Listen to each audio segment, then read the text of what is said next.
Okay, hello everyone. Here I want to provide a tutorial on how to fix pending download on Play Store on Samsung Galaxy A55 5G device. Well, sometimes pending download may prevent other apps from downloading or functioning properly. So, fixing these issues ensures that all your applications can work together seamlessly without any compatibility issues. So how to do that? Let's go to the tutorial.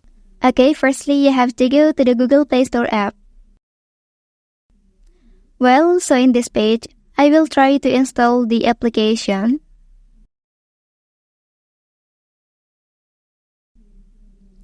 Okay, and here you can see that it doesn't work. So the way to fix that, simply tap on profile icon at the corner. Okay, so now select settings option.